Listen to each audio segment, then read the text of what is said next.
Paper ওয়াজ tough. আমরা right from 6 PM আমরা এখানে বসে সবার সাথে পেপার অ্যানালাইসিস করলাম, physics, chemistry, biology, A to Z সবগুলো কোয়েশ্চেন আমরা অ্যানালাইসিস করলাম, আমরা একটা আনসার কি আমাদের বের করে নিয়েছি। আর মেবি কালকে সকালের মধ্যে ফিজিক্সেরও বায়োলজিরও সলিউশনও এসে পড়বে। Expected cut off, expected rank, এগুলোর ব্যাপারে আমরা ডিটেইলড একটা ভিডিও বানাবো উইদিন 3-4 ডেজ। একটু আমরা বাকিদের স্কোরও জানি। একটা লার্জ সাইজ যখন ডেটা থাকে তখন এটা প্রেডিক্ট করা মোর অ্যাকুরেট। যতটুকু আমি দেখলাম এই বছর পেপারের level it was definitely high. এমন না যে last 5-6 years, maybe last 10-15 years ওই লেভেলের পেপার হয়নি নিটের মধ্যে কখনো। So it was a shock for all of us. Firstly পেপারের level it was tough. Secondly paper lengthy ছিল। জেনারেলি দুইটা একসাথে কখনো হয়ই না, আইদার পেপার টাফ হয় নয় পেপার লেংদি হয়। দুইটা একসাথে ছিল, পেপার টাফও ছিল লেংদিও ছিল। তো ফার্স্ট আমি যদি দেখি যেই সাবজেক্ট নিয়ে সবচেয়ে বেশি কথা হচ্ছে ফিজিক্স, তো আই হোপ আমরা এটা সবাই সৌম্যদীপ স্যার থেকে একবার জেনে নিতে চাই যে what was the level of physics paper. একটা নিট এক্সামের কম্প্যারিজন আমি যদি প্রিভিয়াস ইয়ারের পেপারগুলোকে অ্যানালাইসিস করি, এটার সঙ্গে ফিজিক্স পেপার অ্যালাইন হচ্ছে কি হচ্ছে না এই বছরের পেপার? ডেফিনেটলি ফিজিক্স ওয়াজ টাফ। যেরকম আমরা প্রত্যেক বছর হয়তো কোয়েশ্চেন দেখে এসেছি, প্রত্যেক বছরের পিওয়াইকিউ আমরা যেরকম করলাম, ডেফিনেটলি স্টুডেন্টরা এরকম একটা বড় চেঞ্জ এক্সপেক্ট করতেই পারেনি, না স্টুডেন্টরা না টিচাররা। আমরা অনেক বাইরের যদি কোনো কোচিংয়ের দেখে ওইসব পেপার আমরা দেখলাম, বা যারা মক টেস্ট দিয়েছো হয়তো বা তোমরা হয়তো অবজার্ভ করেছো, বাইরের কোনো কোচিংও বা এখানের কোনো কোচিংও এক্সপেক্ট করতেই পারেনি হঠাৎ করে এরকম একটা টাফ পেপার এনটিএ সেট করবে। Maybe the change could have been gradual, তাহলে হয়তো প্রিপেয়ার থাকতো স্টুডেন্টরা। কিন্তু আগে আসতো টাফ পেপার, কিন্তু আগে এত টাফের সঙ্গে পেপার লেংদি হতো না। এই পেপারটা লেংদিও ছিল, এর সঙ্গে টাফও ছিল। লেংদি এজ ইন যেসব কোশ্চেন হয়তো আগে ফিগার দিলে খুব ইজি থাকতো পড়তে বা খুব ইজিলি সলভ করা যেত, কিন্তু এখন সেই কোশ্চেনটাকে ইন টার্মস অফ ল্যাঙ্গুয়েজ দিতে হয়েছে, যে কোনো স্টুডেন্টের টাইম বেশি কনজিউম হয়েছে পড়তে। আর কিছু কোশ্চেন ছিল যা মেবি নিটের স্ট্যান্ডার্ডে রেলেভেন্ট না, যেরকম কোনো বছরে আসেনি হয়তো বা। যেমন একটা কোশ্চেন তোমরা হয়তো দেখলে সারফেস টেনশনের একটা বেস্ট কোশ্চেন ছিল, যেটা স্লাইড ভেরিয়েশন অ্যাডভান্সে অনেক বছর আগে জিজ্ঞেস করেছিল। তো নিটের মধ্যে এই কোশ্চেনটা আসা স্বাভাবিক তো ছিল না। আবার অনেক সেটার প্রথম কোশ্চেন ছিল, তো হয়তো বা যারা প্রথমে কোশ্চেনটা ফেস করেছে ওই কারণে হয়তো অনেকেই প্যানিক করে পরের কোশ্চেনগুলোর মধ্যে কোনো না কোনো ভুল করেছে। যেমন কিছু কোশ্চেন ছিল on the near side of easy questions যেগুলো ছিল, ওই সব কোশ্চেনের মধ্যে অনেকেই ভুল করেছো, কারণ হয়তো পরপর অনেকগুলো টাফ কোশ্চেন না পারাতে যখন একটা কোশ্চেন জোনে পড়লো আর তোমরা খুব তাড়াতাড়ি করতে গেলে হয়তো বা ছোটো কোনো ডিটেলস মিস হয়ে গেলো। একটা রেশিও বেসড কোশ্চেন ছিল, P/Q একটা কোশ্চেন ছিল, ওই কোশ্চেনটা আমি দেখলাম অনেকের সিলি মিস্টেক হয়েছে জাস্ট বিকজ একটা ইজি কোশ্চেন ছিল, আর হয়তো বা তখন ওই মোমেন্টে তারা হুড়ো করতে গিয়ে দেখেনি যে রেশিওটা কী ছিল। তো এরকম তোমাদের সঙ্গে যেরকম হয়েছে হয়তো বা অল ওভার ইন্ডিয়া অনেকের সঙ্গে সেম জিনিসটাই হয়তো হয়েছে। তো কাট অফ উইল ডেফিনেটলি নিচে যাবেই, তো এটা মাথায় রাখবে। আর যেরকম আমরা প্রত্যেক বছর হয়তো খুব হাই স্কোর দেখে আসলাম, ফিজিক্সে 180, 170 সব দেখে আসলাম, হয়তো বা এই বছর তত বেশি স্কোর দেখা যাবে না। তো যদি 100-এর রাউন্ডে তোমার স্কোর আসছে then it's a great score for this year. যতটুকু আমরা এতটুকু এখন অব্দি বুঝলাম, হয়তো বা আরও যখন স্টুডেন্টদের মার্কস আসা শুরু হবে আমরা আরও বেটার অ্যানালাইজ করতে পারবো।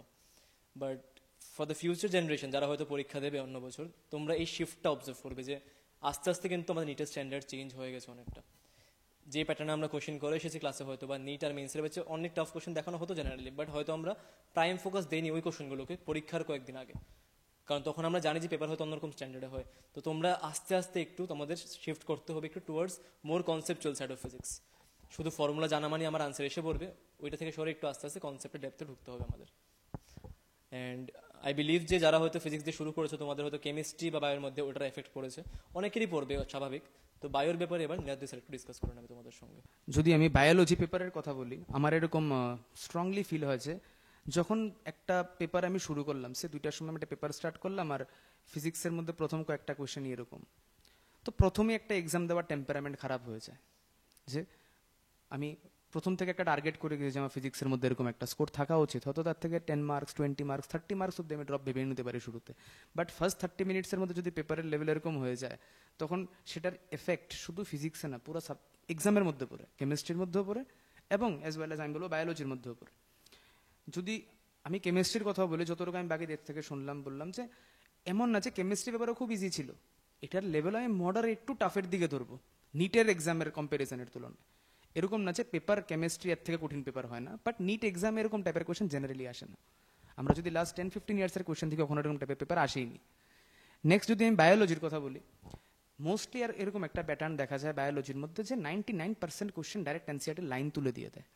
এবার কি হয়েছে, এনসিআরটির লাইনের যদি দেখি কিছু দিয়েছে যে চ্যাপ্টারের শুরুতে একটা সায়েন্টিস্টের নাম দেওয়া থাকে, তার আগে একটা ইউনিটের ইন্ট্রোডাকশন দেওয়া থাকে, ওইখান থেকে একটা কোয়েশ্চেন দিয়ে দিল, রিডাকশনিস্ট বায়োলজির একটা কোয়েশ্চেন।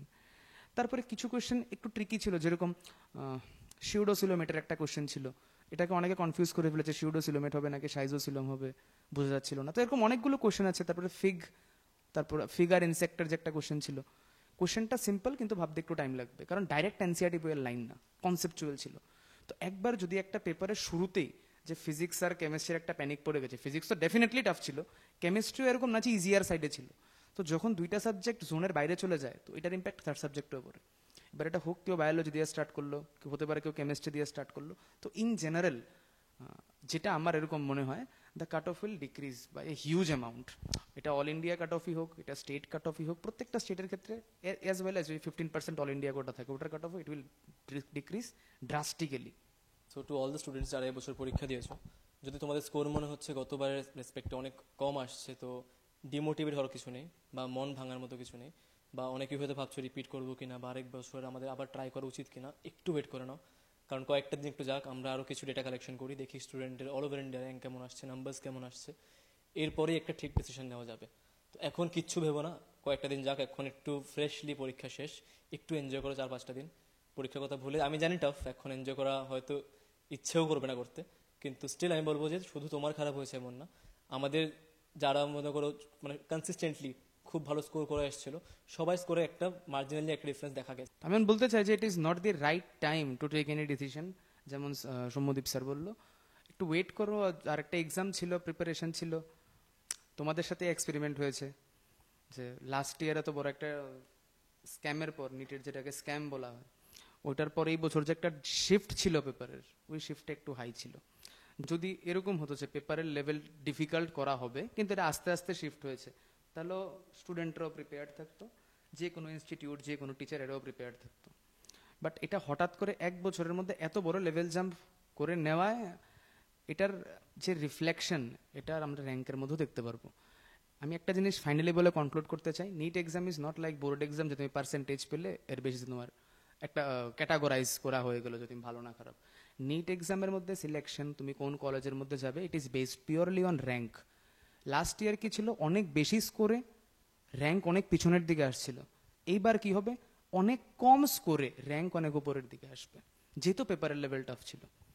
আমরা এরকম আগে জেইর মধ্যেও দেখেছি যে এক বছর 140-র মধ্যে সিলেকশনই আসছিল না, আরেক বছর 140-র মধ্যে অল ইন্ডিয়া র্যাঙ্ক 1000-এর মধ্যে এসে পড়ছিল। এরকম একটা প্যাটার্ন আমরা আগে জেই অ্যাডভান্সের মধ্যেও দেখেছি, যে যখনই একটা পেপারের লেভেল ড্রাস্টিক্যালি খুব টাফ হয়ে যায়, তখন ওই বছর র্যাঙ্ক এর যে ইনফ্লেশন, এটা আর হয়ই না, উল্টা কম স্কোরে অনেক বেশি র্যাঙ্ক এসে পড়ে, ভালো র্যাঙ্ক এসে পড়ে।